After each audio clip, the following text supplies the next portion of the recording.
ایک اور فتنہ ایک خاص حصے سے اٹھا ہے، لیکن ایک عارضی محرم اور ابدی محرم میں فرق کر دیا انہوں نے۔ عارضی محرم کیا ہے؟ سالی جو ہے وہ عارضی محرم ہو گئی۔ کیوں؟ کہ جب تک اس کی بہن زندہ ہے جو آپ کی نکاح میں ہے، آپ کی شادی سالی سے تو نہیں ہو سکتی، تو جس سے شادی نہیں ہو سکتی وہ محرم ہو گئے، تو یہ عارضی محرم ہے۔ ہاں اگر آپ کی زوجہ فوت ہو جائے تو پھر نکاح ہو سکتا ہے، یہ عارضی اس وجہ سے ہے، پھر وہ نامحرم ہو جائے گی۔ تو اس اعتبار سے یہ ایک فتنہ ہے جو اس دور میں اٹھا ہے۔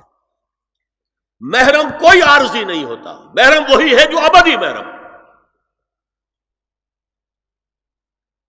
دیکھیے دیور، جبکہ اس کا شوہر ابھی زندہ ہو تو دیور سے پردہ کرے گی کہ نہیں؟ شادی تو نہیں ہو سکتی۔ ہاں بھائی مر جائے تو شادی ہو سکتی، اس کو انہوں نے کہہ دیا یہ عارضی محرم۔ اسی طریقے سے بھابھی، جبکہ بھائی ابھی زندہ ہے، پردہ نہیں، وہ شادی نہیں ہو سکتی، بھائی فوت ہو جائے شادی ہو سکتی، عارضی ہو۔ یہ بالکل غلط ہے، بہت بڑا فتنہ ہے۔ محرم وہی ہے کہ جو ابدی محرم ہے، محرم ہے کہ اس پر حرام ہے اس میں نکاح ہونا ہر حالت کے اندر۔ اور جہاں تک یہ رشتے ہیں باریک، سالی اور دیور، اس کے بارے میں تو حضور سے پوچھا گیا دیور کے بارے میں، تو آپ نے فرمایا الحم و موت، دیور تو موت ہے۔ اب آپ سوچئے ہمارے ہاں کوئی پردہ ہے دیوروں سے؟ کوئی پردہ ہے سالیوں سے؟ کوئی پردہ ہے نندونیوں سے؟ الحم و موت، موت کیوں؟ یہ دیور ہندی کا لفظ ہے، دیور کے بارے میں تو تصور یہ تھا کہ یہ دوسرا شوہر ہے، ور ہے، دیور دوسرا شوہر۔ حضور نے فرمایا الحم و موت، دیور تو موت ہے، موت کے درجے میں۔ ایک اور بات نوٹ کیجئے، ایک خیال کیا ہے ظاہر، اور اس میں افسوس ہے کہ بعض لوگ جو پردے کے بڑے حامی ہیں، بڑے شدید حامی ہیں، ایک صاحب وہ بھی ہیں کہ جنہوں نے ایک بہت بڑی کتاب پردے پر لکھی اور بڑی عظیم کتاب تھی، ایک دوسرے بھی ہیں جنہوں نے چھوٹی لکھی لیکن اچھی کتاب لکھی، لیکن یہ دونوں ایک جگہ آ کر مار کھا گئے کہ یہ جو قریبی رشتہ دار ہیں ان کے ساتھ اتنی سختی نہیں ہونی چاہیے۔ حالانکہ فلسفہ سمجھ لیجیے اچھی طرح، جو قریبی رشتہ دار ہوں گے، کزنز ہیں، اب کزنز کا عیسائیوں کے ہاں شادی نہیں ہو سکتی، کزنز جو ہے جیسے سگے بھائی سے شادی نہیں ہو سکتی، کزنز سے بھی نہیں ہو سکتی، ان کا تو معاملہ اور ہو جائے گا۔ ہمارے ہاں تو شادی ہو سکتی، چچا زاد ہو، مامو زاد ہو، خالہ زاد ہو، شادی ہو سکتی۔ اس اعتبار سے جن سے جتنے زیادہ ربط کا معاملہ ہے اتنا ہی اندیشہ زیادہ ہے۔ ایک عورت نے کسی کو راستہ چلتے ہوئے ایک مرد کو دیکھا، فرض کیجئے کہ اس کی نگاہ کے اندر کوئی وہ کھب گیا کسی وجہ سے، مردانہ وجاہت اسے اچھی لگی، پھر تو اسے ملنا ہے نہیں دیکھنا، وہ تو راستے کا معاملہ تھا، آیا گیا ختم ہو جائے گا۔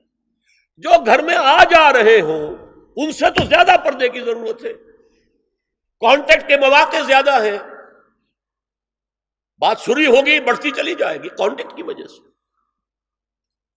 اچھا اسی میں ایک بات دیکھیے، کچھ لوگ کہتے ہیں اچھا جی تو پھر مردوں کا بھی پردہ ہونا چاہیے۔ نہیں، عورت کا مرد کو دیکھنا کچھ اور ہے، مرد کا عورت کو دیکھنا کچھ اور ہے۔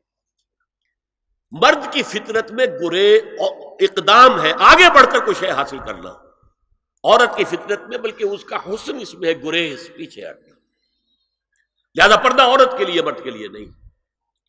لیکن اگر کسی مرد سے ایک رابطے کا معاملہ زیادہ ہونے کا امکان ہو تو نابینا سے بھی پردہ ہے۔ وہ میں آپ کو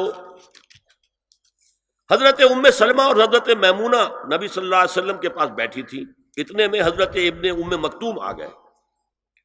نبی صلی اللہ علیہ وسلم نے ان دونوں سے فرمایا احتجبا منہ، ان سے پردہ کرو۔ ازواج نے عرض کیا یا رسول اللہ الیس اعمی لا یبصرنا ولا یعرفنا، حضور کیا یہ اندھے نہیں ہیں؟ یہ نہ ہمیں دیکھ رہے ہیں نہ ہمیں پہچانتے ہیں.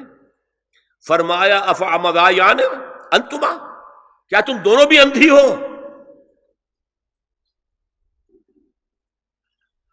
الا تبصران ہی، کیا تم نہیں دیکھ رہی ان کو؟ حضرت ام سلمہ تصریح کرتی ہیں ذالک بعد ان امر بالحجاب، یہ جب حجاب کا حکم آ گیا تھا تب حضور نے پھر یہ حکم دیا. اس کی وجہ کیا تھی؟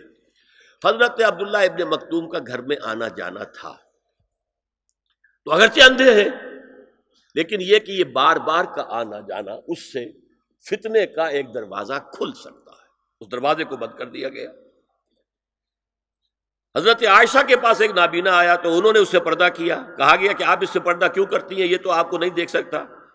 جواب میں حضرت ام المومنین نے فرمایا لاکنی انظر الیہ، میں تو اسے دیکھ رہی ہوں نا. عورت مرد کو دیکھے، البتہ یہ کہ عام حالات میں آپ بازار میں چل رہے ہیں، عورت جا رہی ہے، کوئی باہر نکلنا پڑا ہے، تو اس حالت میں اگر وہ مرد کو دیکھتی ہے تو اس میں در حقیقت وہ فتنہ نہیں ہے کہ جو گھر میں آنے جانے والے لوگوں کا ہے. تو جو یہ کزنز ہیں، جو قریبی رشتہ دار ہیں، جن کا آنا جانا زیادہ ہے، ان سے زیادہ سخت پردہ ہونا چاہیے بنسبت اجنبیوں کے، کہ اجنبیوں سے آج اگر کوئی دیکھ بھال ہوئی ہے تو اس کے بعد پتہ نہیں پھر کبھی دیکھے گا بھی کہ نہیں، یا دکھے گی کہ نہیں. هي الحلقات تحفظني بآيات من القرآن، هي الحلقات تملأني بحب المصطفى العدنان، هي الحلقات تحفظني